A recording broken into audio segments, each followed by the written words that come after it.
Yeah. Google is more maybe of a predictable platform. Like you put it in, you set it up, you kind of forget it for a little bit, right? It stays, it's very consistent.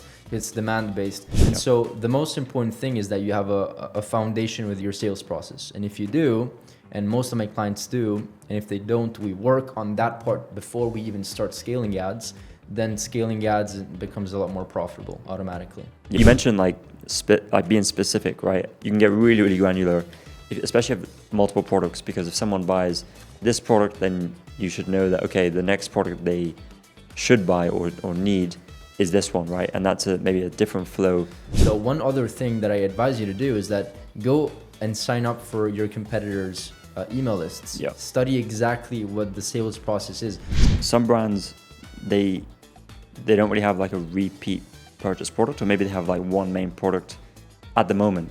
But what you should aim for in the future, what you should aim for in the future is to have. All right, guys, welcome to episode 3. Today we're going to be talking a little about customer acquisition, but also how customer retention is really, really important for your e-commerce business. So, I'm Jordan from Hayes, and we have Brando from Brandlux Media. Cool. So, I guess let's start with what we're seeing, this week, past week, in terms of our clients' trends. Just for context, guys, Brando and I, we both run very, very similar agencies. We work only with e-commerce brands. We do paid ads, creatives, a bunch of different stuff, paid acquisition, and also customer retention. So, we're what a are we full seeing? stack. So we basically see the entire spectrum, not just ads, right? So we're in the trenches every single day. Yeah. So what are you seeing, I guess, this week in terms of trends? I would like to speak about it like at a general topic, kind of like a trend that I'm seeing. And this is like for my, people in my school community, also people that are doing, I mentioned school community because typically the people that are in the school community are like maybe beginners or, people that are starting out. But I've also seen this trend for clients that are already making $500,000 or the 7 figures or the 8 figures. And the trend is that they're literally looking at the ad account numbers, or the way, not the numbers, but the structure, and is it ABO, is it CBO, is it ACS? Like they're giving too much importance on these things. And the reality is that in the last, you can let me know if you agree, but in the last probably year or two, the procedure of scaling an ad account has become a lot more creative, and we're going after a creative era. And we have to go broad. And so why do we want to go broad in the first place? We're going broad because these AI platforms like Meta, they're literally data companies, are becoming really smart, right? About giving the data back to us. And so literally whenever our clients speak about, Brando, what do you think you should do, ABO or CBO? Like there's a very general and good structure. And by the way, like strategies can vary from one ad account to another. We've noticed that sometimes the CBO works better. So I understand the purpose of the question, but it's very simple. You have one structure that is very scalable, repeatable, simple. You go broad and you focus on creative because this is the foundation of growing. So, I'd agree with that. I'm seeing. I'd also say like offer, and maybe as you start to scale even further, like your conversion rate matters more and more and more, because that becomes a bottleneck in the process. But if you have an offer and a product that people want, a great product, then focus on the creative. Yeah. Okay. So I guess like one thing I'm seeing this week as well, for clients in the US, we're seeing like an uptrend in Meta performance, mainly because I think, Mother's Day weekend at the time of recording this in the US, but also Memorial Day is coming up at the end of the month. So a lot of brands are running sales. It's a good time of year to, I guess, be running ads. But I guess, what are you seeing across the board with your clients? Anything you notice this week? Yeah, I'm noticing that costs are slightly increasing. But I mean, most of my clients were not running any sale, but we are scaling this client because they're very seasonal. The costs are higher, but look, We spoke about this in the first, in the last, I think the second podcast. If you have strong economics, meaning you have a strong average order value, a strong conversion rate, a strong offer, you can support any type of acquisition cost. Like it, $50, $60, whatever. Like even if there's a 10-20% fluctuation, which there will always be throughout the year, just because these platforms, they're not very predictable, right? Yeah. Google is more maybe of a predictable platform. Like you put it in, you set it up, you kind of forget it for a little bit, right? It stays, it's very consistent. It's demand based. But when it comes to interrupt based marketing, where we're literally interrupting people in the middle of their day, it's like, it's a lot more inconsistent. And so the most important thing is that you have a foundation with your sales process. And if you do, and most of my clients do, and if they don't, we work on that part before we even start scaling ads, then scaling ads becomes a lot more profitable automatically. Yeah, I agree. I think like if you build that in, the fluctuations day to day, like that can really, emotion, like we know as business owners, like emotionally, you can really get dragged into that. So, the CPA goes up for one day, all of a sudden it can seem like, everything's falling apart. Yeah. When you need to be looking at things over like longer time horizons. But I think, today's video as well, what I wanted to address, what we wanted to cover is the importance of not just, running ads, but also what are you doing for email marketing, right? And it's not just retaining existing customers. We've also seen with clients that we're bringing, we're spending money on ads, we're bringing people into our funnel, and then those people are converting through email campaigns. Now, the way that we can see that is because, we're using TripleWell to attribute and track performance, and we don't just look at the ROAS, we look at the new customer ROAS. So it splits out your total ROAS from your new customer ROAS. Yeah. And we've seen trends that when we send a campaign, that new customer ROAS increases as well. So it means that we're not just reacquiring customers through those email campaigns, we're also acquiring new customers who are coming into the funnel. So email is like a very strategic tool that you can also use to help with your new customer acquisition. It's not just about how do we get existing customers to buy again, right? Look, if you have a good funnel with email, like you can expect 20, 25, sometimes even 30% of extra revenue. So I'm not understanding why, like a lot of people, when I speak about email, they roll their eyes and they're like, oh yeah, email. It's either because they think it doesn't work anymore, which is completely not true. It's an inaccurate statement. It works very well. SMS works really well as well. Amazing open rates. You just have, it's maybe a little more sensitive, right? Yeah. But it works, number one. And number two, it's necessary. So I'll give you an example of how necessary and important it is. Whenever we look to onboard new clients, it's a criteria whenever we run ads. So if they don't have email set up, we don't run their ads. Like that's how important it is. Like, sure, if they're running ads and it's profitable, cool, but we're not going to scale because we're just literally leaving money on the table. So it doesn't actually make sense. So the first foundational step is to build a follow-up system. If you don't have a predictable, sustainable, structured follow-up system, it doesn't make sense to run ads at scale. Yeah. So by follow-up system, can you go deeper into that? Yeah, by follow-up system, I mean segmentation is key, right? The reason why a lot of e-commerce brands are not able to make email work as well as they should is because they're not able to segment and personalize the messaging. Because if you send email blast to everyone, you're gonna receive a not bounce rate, but like an unsubscribe rate that is higher. Deliverability is gonna go down, right? It's gonna be a snowball effect of problems, and so the segmentation is absolute key. Right. And so what we do is that's the first thing that we do when we audit an ad account. We look at the people that are being reached out to, what percentage are new, what percentage are old, the open rates, deliverability rates, all that stuff. It's absolutely fundamental. And then the thing that we do after that is that we look at the segmentation. So it's really fundamental to make sure that when you have a sale, you only reach out to XYZ people. Maybe you have a sale for existing customers that bought product Y, right? So you have to segment the entire process so that, everything is a lot more profitable. Yeah, no, I completely agree. And I've audited a lot of email accounts, and like a lot of people are not aware of how important it is. And just, you mentioned deliverability there as well. I think before you even like think of sending emails, you need to make sure that they're hitting the inbox, right? Yeah. So a few different things for deliverability that we look at. Of course, I'm sure you guys know that in February of this year, 2024,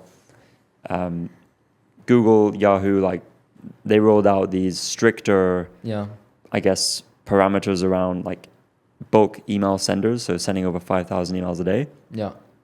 And they're basically saying, look, if you're spamming people, if your email content is not high quality, if people don't want to receive your emails, then they're going to punish you if more you now have a than spam ever. rate of over 0.3%, I think is the number, which is extremely low, you're going to get flagged.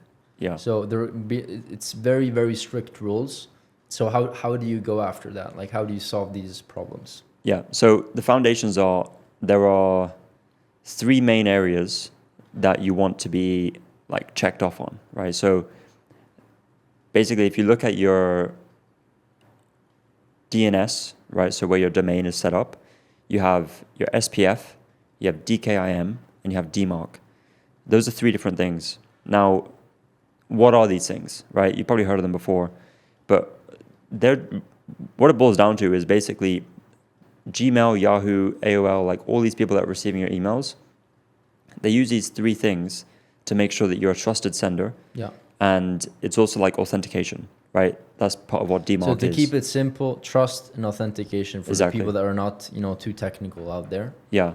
And if you have these set up, it's a signal, right? It's like, okay, this email is coming in. This is actually what happens, right? You send an email, it's very quick, but Gmail, for example, they'll quickly analyze the email and it'll make a decision to send you to the inbox, to spam, or to promotions based on these factors, right? There's other factors involved, but this is really, really important to get dialed down. So one thing that you can do, all this information is online, how to set these up. Yeah. But we use something called easydmark.com. It's like a free tool where you can like scan your own domain and it will like give you scores and it will also tell you where you need to improve. So that's just like an easy way to just see where you're at. And if you are not technical about these things, like for example, myself, like I've set it up, I know how to set it up, but I hate handling these things. Just hire somebody on Upwork and in 20 minutes, they're gonna, you don't have like 300 domains, right? You're not doing cold email for B2B. Yeah. You have, you probably have 2, 3, 4 domains. And it's a very quick setup. It's going to help a lot. Yeah. So, that's one of the main things for deliverability. Of course, then you layer things on top of that, right? So you mentioned audience segmentation, sending the right things to the right people. Yeah. I guess the frequency of campaigns, right? You're sending too much. But let's talk about flows, right? Because you mentioned having like a system, and I think part of not leaving money on the table or leaving less money on the table is having those core, really important flows set up. How do you approach that? I guess, what would you recommend? You're familiar with the Jordan Belfort, right? Yeah. And I'm not sure if you read the book of the straight line system. Yeah. So the straight line system is essentially the idea that the sales process is a straight line and people start here and the end of the sale is here, right? And so what people do is that they go outside of the sales process in between this line, right? And so this is the idea of the straight line system. What Jordan Belfort teaches is that we need to find strategies and frameworks to get people back into this line and to shorten the sales process as much as possible. The same thing applies for email marketing. So you should see the sales process as a line, straight line. People go on your website from an ad, they add to cart, they go through checkout, then there's upsell 1, upsell 2, and then they check out, right? Thank you page. This is the same exact process. Whether you're selling a product online, whether it's in person, right? Whether it's a service, it doesn't actually matter. It's the same principle. And so the idea of email marketing is to answer all of their objections, is to make sure that whenever they add to cart, and they pop away, they go outside of the straight line, you bring them back through strategic flows, through segmented flows. Segmentation, once again, equals personalization. And the higher the personalization, the higher the reply rate, the higher the click-through rate, the higher the deliverability, and the higher the results. So This is how I would structure it. And so we can divide flows into two different scenarios or categories, I would say. Pre-purchase and post-purchase. Pre-purchase is everything that happens before they pull up the credit card, right? And post-purchase is after they pull up the credit card, which also includes upsell 1, upsell 2, cross-sells, post-purchase, like after maybe, there's flows that retarget that person that didn't buy XYZ. So you can be very specific and analytical, but this is pretty much how we divide it. Yeah, I think that's a great and very clear explanation with the straight line method. I think you mentioned like being specific, right? You can get really, really granular, especially if multiple products, because if someone buys this product, then you should know that, okay, the next product they should buy or need is this one, right? And that's maybe a different flow or different branching than the other one. So it can get quite complicated. I think the important thing is start with your abandoned cart, abandoned checkout, your welcome series, your browse abandonment. A lot of people, sorry to interrupt you, but a lot of people don't actually do browse abandonment or they just have like a checkout. Yeah. They have like one flow. Yeah. There's add to cart, there's checkout, there's browse abandonment. There's also product page abandonment, something more specific if they leave that specific product. So there's as soon as they give the email, you can track whatever they do. So make sure that you have like 3 or 4 flows that are very specific. You just pull up. While you're doing that. Go ahead. Yeah, even when you're thinking like post-purchase, we have like customer win back, right? So that's basically someone who they haven't purchased from you within a specific time frame. You're sending them an email with a specific offer to come back and purchase again. We also have like a sunset flow. So these are people who are unengaged and we're like giving them a last chance to come back, to open our emails. Because we only send to people who have opened or clicked an email within a specific time frame. Yeah. Right. So that's campaigns. Because ultimately the more unengaged they are, it's hurting our deliverability the more we send to them. Yeah. We'll talk about welcome series, and like the reason why we're talking about this, guys, is because like you want 20 to 30% more. And if you don't have the 20 to 30% more, you probably can't even scale ads in the first place. So bear with us because this is really, really important. We can talk about welcome series in just a second, but to get back to what I was saying before, site abandonment, or basically people that visit the site but don't view the product. That's the one. There's 4 flows. This is one of the 4 that you need to set up. Absolutely. Browse abandonment basically views product but doesn't add to cart, right? Then abandoned cart, we already know that adds product to the cart and doesn't check out, and then abandoned checkout, right? Adds to checkout but doesn't purchase. So these are the 4 fundamental 1, 2, 3, 4 fundamental flows. And on that as well, like a lot of people don't know, like they call their abandoned checkout the abandoned cart, but it's not. So what you have to do if you're using Klaviyo, for example, is you need to add like a snippet of code from Klaviyo onto your website so they can start to track added to cart metrics. So if that metric added to cart is not flowing into Klaviyo, you need to make sure it is by adding that snippet of code. Yeah.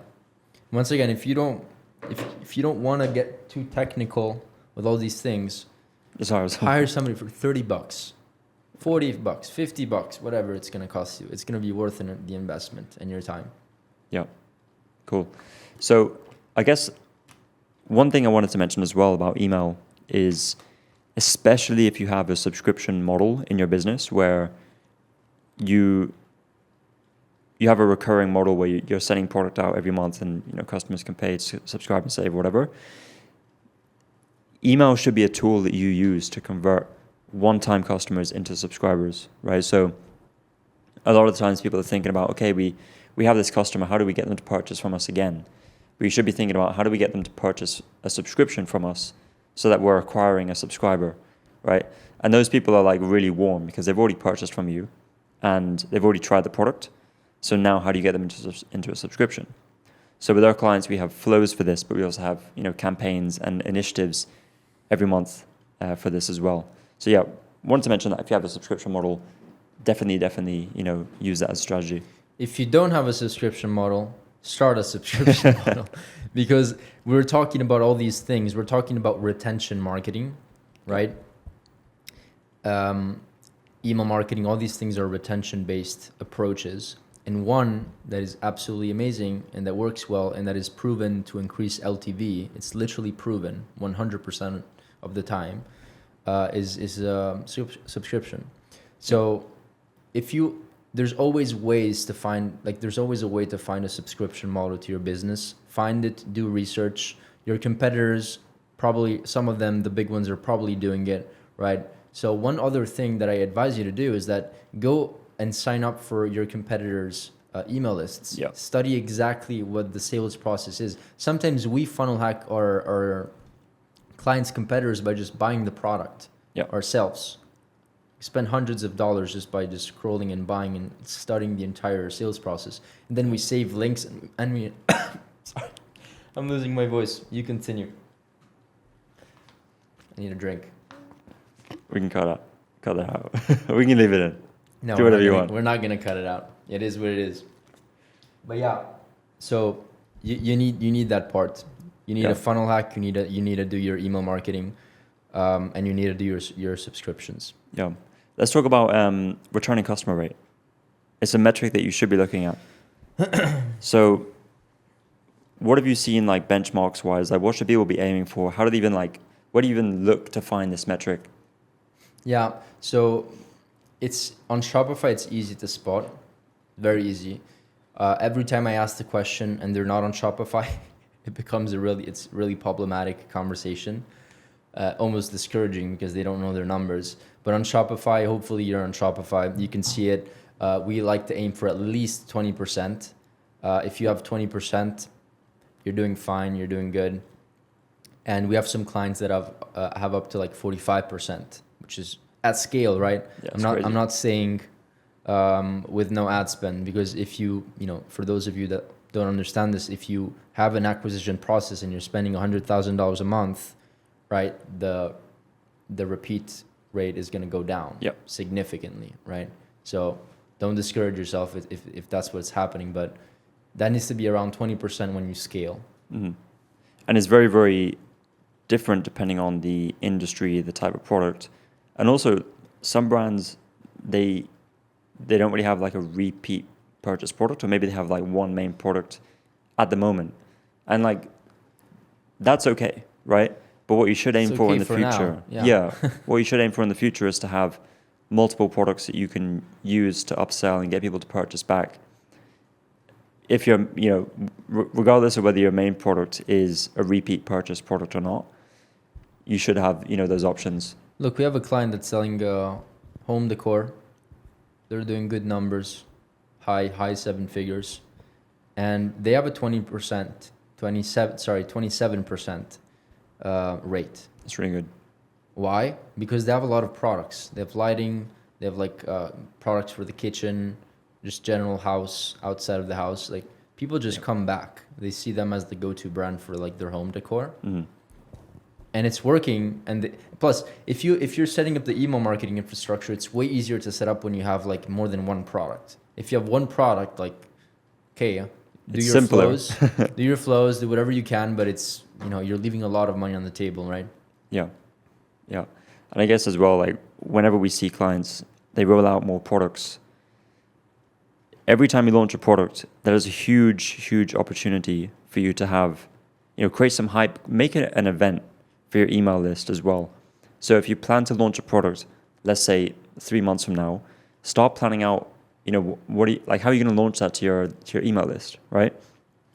We like to have, a lot of hype build up, something new is coming, right? Yeah. Mark your calendars. Are you saying just on the email side, or also just creating campaigns to gather subscribers to then? I'm just talking about your existing list. Okay. Right. Yeah. So, we have these, hype builders, and then we launch it, and then we see the launch day, you get this huge spike in revenue, and then we have follow-up emails that come after that, right? So, use those as opportunities as well. Don't just launch a product on your store and don't tell anyone about it. You should use it as an opportunity to really, create a spike in revenue. Yeah, for sure. The one thing that I want to talk about when it comes to this is not only just about email, but specifically about email, because we're literally landing in other people's inboxes and it's important. We have a reputation, and a lot of people don't understand that people unsubscribe not because they're receiving a lot of emails, but because the quality of the emails actually sucks and is very spammy. Yep. And almost uncomfortable, right? So we work with some supplement businesses that sell one email a day, like every single day for 306. I'm losing my voice today. For 365 days, they send one email a day, and it's a value approach. You need to approach this with value. Like you need to put yourself in the position of the customer and ask yourself, why would I open this email? So what this customer does is that they're selling a product that solves like a gut issue. Mm-hmm. And so all of their emails are like 7 ways to XYZ your gut or whatever. Yeah. Best practices to, daily routines to, like it's literally every single email is a piece of value. And then guess what? At the end of the email, there's a very soft call to action. Oh, by the way, if you're interested about solving this problem, of course they are, then you always put a link to shop now or explore. Very soft. You don't want to do like the salesy ones. We want to lead with value. Same thing applies with like a sales page or whatever, a listicle, article, even ads sometimes. We want to do like a softer approach, but specifically for email, if you want to send more. The more emails you send, the more you make. Yeah, exactly. I think it's really important. You really have to think about, as consumers yourselves, right? And as, we are, is what's going to make someone want to open and read this email. And a lot of it is the value, like what value are you giving them? Now, with our brands, you've seen like a very good balance and mix it's like an 80-20. So, 80% of the time we're doing like value-driven emails, but we're also like educating them on the product. We're doing like some social proof, some UGC. We're linking them to like Instagram posts. We're linking them to like press articles. There's a ton of stuff you can do and get creative with. And then 20% of the time is when we have our sales, right? So it could be a specific email list sale, as you were saying, for existing customers. It could be one that we're running site-wide. But it just means that we're not constantly bombarding them with sales. We're giving them another reason to stick around, but also educate them through the purchase process. But guess what? If you do the 80-20 rule, you will get a lot more sales when you run a sale after you provide value. This is also kind of like what Alex Hormozi style approach. Provide value as much as possible. And when you ask and you go for the ask, it's like a no-brainer for them. Okay, so that's kind of the approach that I would take and that we take with our clients. Yeah. So, I guess, is there anything else you want to cover on like the email side? Maybe you want to touch on. I think we're good there. I think one thing, just to round off, retention related for sure, but we've also tried direct mail for our clients. So if you're in the US, I think they've also expanded to the UK now as well. But there's a company called Postpilot. I always mix up Postpilot and Postscript. Postscript is for SMS. Postpilot is direct mail. Mm-hmm. So you're sending physical mailers, like postcards to how much do they cost? Off the top of my head, I can't remember, but it's not that expensive. But what I'd always recommend you do is you do a small test, right? And you see what the ROI is like. So we've tested direct mail to get existing customers to come back and purchase from us again. Yeah, we've also a warmer approach. Yeah, but we've also tested it to convert one-time users into subscribers, and it's worked pretty well. So do you think it would make sense to do it for cold? You could try it. Like, why not? Like, the cool thing about direct mail is, like, first off, we did try it for cold one time. Didn't really work. People who had never heard of us. And it kind of makes sense because, it's hit and miss, right? You're sending to a relatively smaller audience than if you're running ads, let's say. Yeah. Right? And it was more expensive. So, I think you have to do that at scale. And you also have to see it as a touch point, very top of funnel, that getting people, into the funnel and educate them. Yeah. I'd recommend you try it first with people who already know you, right? So especially existing customers. Or the cool thing with Postpilot is you can link it to Klaviyo. So the same segments you have in Klaviyo for your audiences, you can use with Postpilot, right? So if you have like a very specific segment, you can connect it with Postpilot. It integrates seamlessly. And then now, you send it out. You design your postcards in their editor. And then, you just send them out. It's a pretty cool thing because, everything is digital nowadays. Yeah. So, I think especially as a, loyalty play and building relationships with your customers, you can get super creative with it. Letter from the founder on the back, special offer, it's cool when you receive that as a customer, right? You don't get that nowadays. I agree. And these are all techniques to increase the experience and everything. But I always, speaking, just to end it off with email, we want to test like cold email and we were talking about it yesterday. Yeah. Cold email. I had a member from school reach out asking me if, we do that for our clients. We've actually spoken about it many times. I know how to set it up because I do cold email for my agency, to build a pipeline of potential customers. And you can buy lists like 100,000, 200,000, and it's a lot easier to do that in like the health, whatever, any niche. It's harder for B2B and more expensive, but for B2C, direct to consumer, you can find lists. Yep. You can buy them. You just have to make sure that it makes sense with the ROI and the investment, right? You have to make sure that the offer actually works. Then I would say test at least 100,000, like 50,000, like a pretty big list because it's a volume game. Yeah. Set up your domains. We can maybe also do a separate video about this because I think it's an interesting topic. But essentially what you have to do is that you can't send 100,000 emails from one domain. You need to set up at least 150 domains, 100 domains, depending on, the volume that you're going after. Typically for like one email, you should send maximum 30 emails a day, right? So if you have one domain, you can set up 3 email accounts. Each email account should send maximum 30 emails, assuming it's just like no links, just like a text, right? Then you can add links in your follow-ups. But like this is how it works. You basically have to scale horizontally. And then the idea is that you send, 50,000, 100,000 emails or more every single month. Yeah. But you have to test your offer, right? It has to make sense. And I've seen people succeed in it. We just never tested it personally with our clients. Super, super interesting. But don't use their main domain. Use it for your website.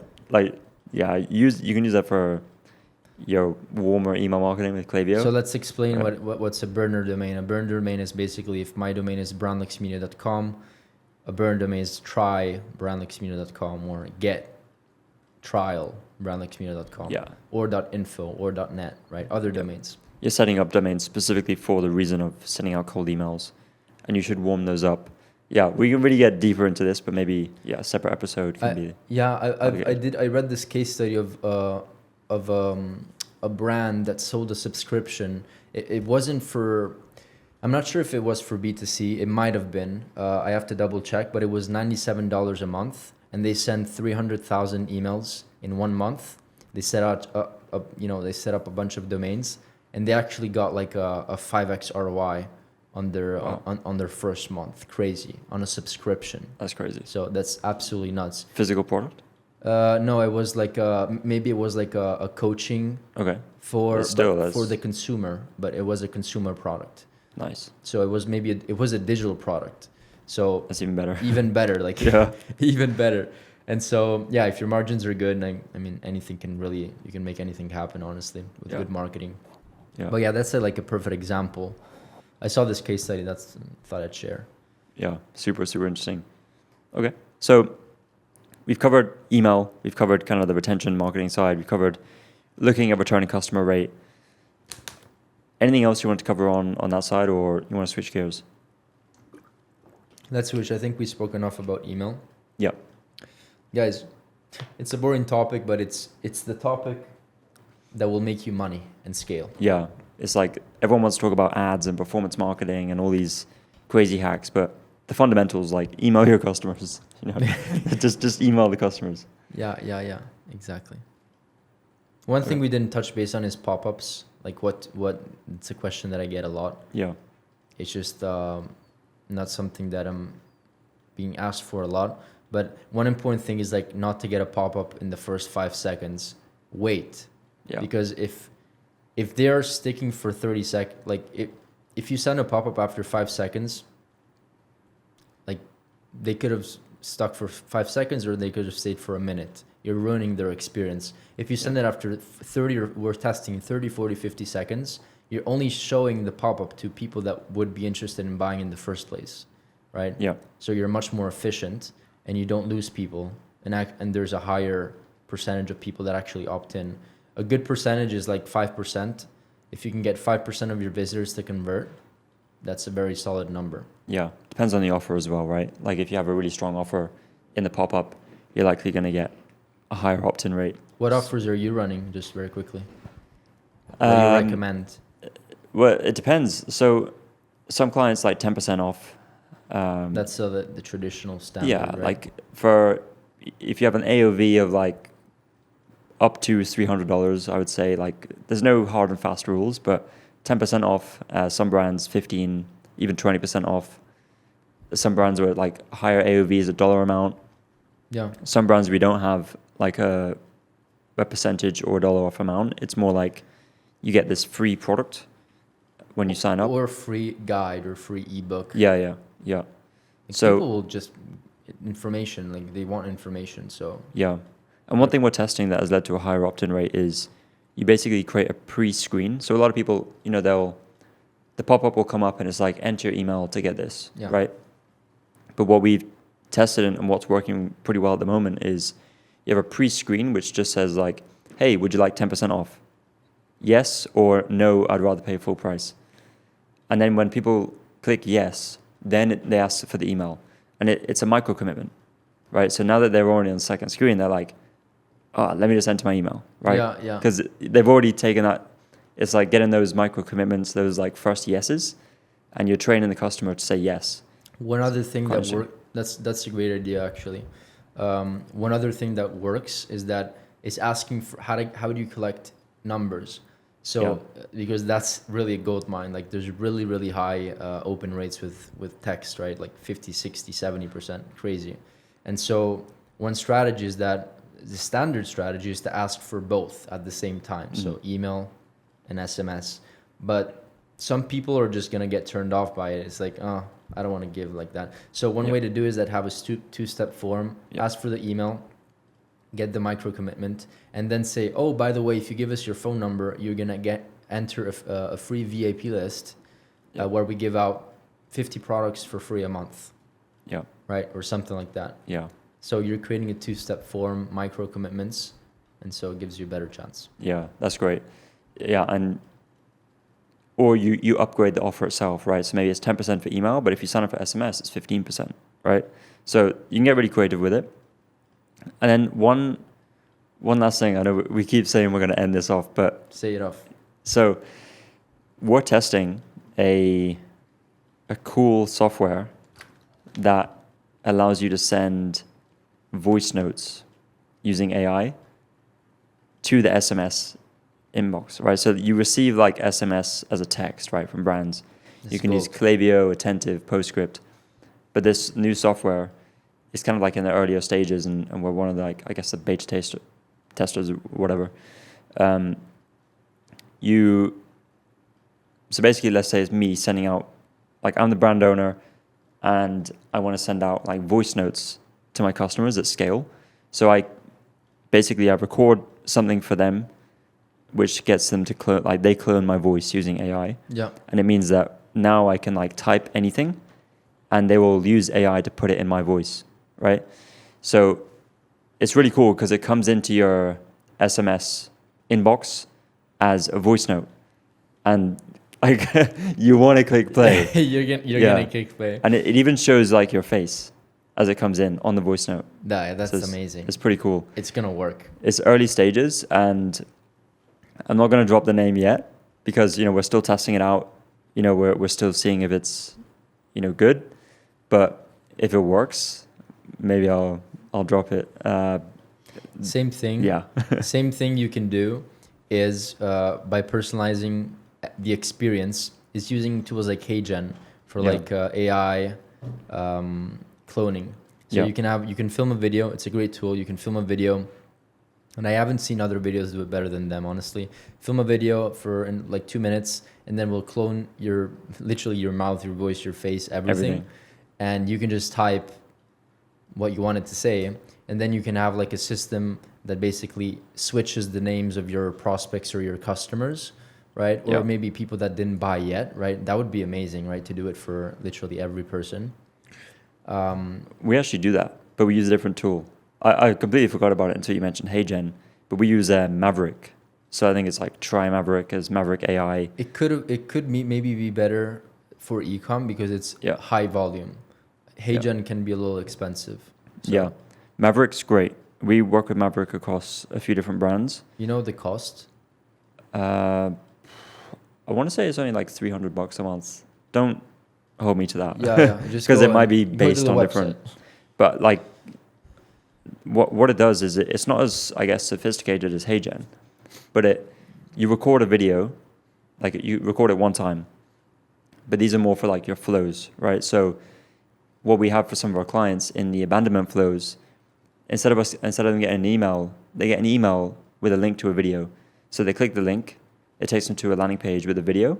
The video is the same one that was recorded the first time, but they switch out the name, right? Yeah, and it's like front. Crazy good because it's less expensive to do, right? That's why it's probably less expensive than HeyGen. Yeah, but basically it's you abandon the cart and it says, hey Brando.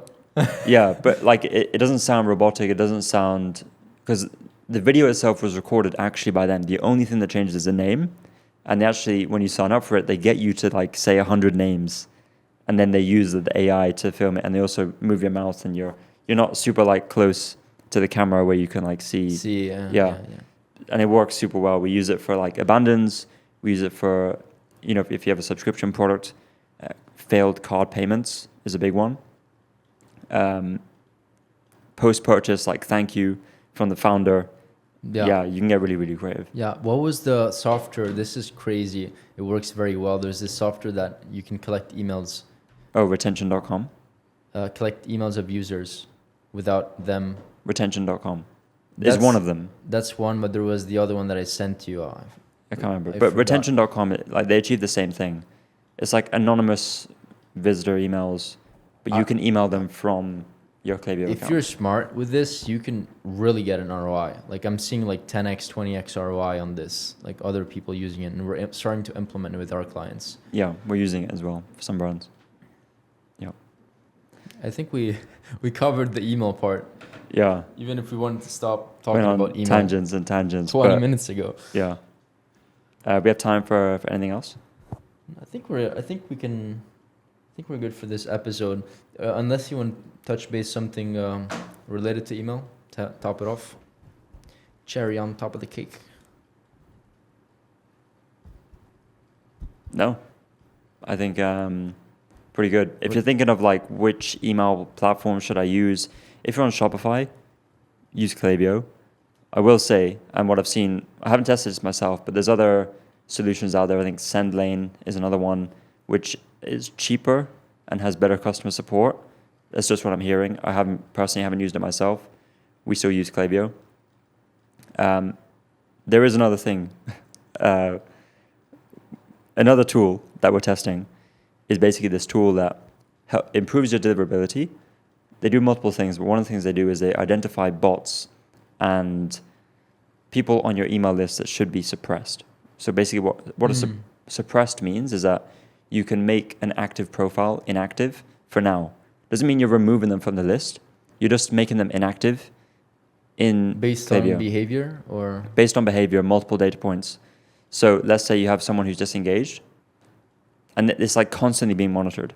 So every week we'll get a report from them and it says, okay, this week we suppressed this many profiles. And the bonus is that sometimes you can downgrade your Klaviyo bill. Because if you know Klaviyo, you know that they bill you based on the number of active profiles, the number of emails you're sending. And they don't downgrade you if you're not reaching that, right? So Klaviyo, they'll always upgrade you automatically, but they won't downgrade you automatically. Makes sense. But these guys will help you downgrade if needed. And you can save here and there. But their main value proposition is the deliverability that comes by suppressing these profiles. We actually got some clients that were hit by this thing called list bombing, where a bunch of bots sign up to your email list and then they start marking your emails as spam. it's like it can really damage your reputation. Yeah. As a, from an email like point your of view. Competitors maybe. No, but do that. Yeah, like there's tons of these bots. So it's good for that as well. You can think of it as like email insurance, right? So it's a cool tool. We're actually a partner with there, so I can name Orita, ORITA.ai. We're one of their partners, so we're using it for some of our brands. Check them out. A great team. Cool. That was great value. Thanks. All right, we good? Yeah, we're good. I guess we both have school communities. Yes. Mine's for free. We have a paid and free, whatever. But join my free if you want. We basically just share a bunch of resources, a bunch of videos. Feel free to join. It's free. Yeah. And Yeah, check out my school as well if you would like. Basically, these podcasts are great because we can talk about stuff. But in our school communities, I know we both do this. We share our screens so we can go deeper into like how do things actually look. We share templates, resources, like actionable physical things that you can plug and play and apply to your business. And we can't do that on a podcast. We can't show you on a podcast. Yeah. So check out Brando's channel as well, Brando Manetti. I'll link it below. Absolutely. See you in the next one. All right. Peace. Talk soon. Bye.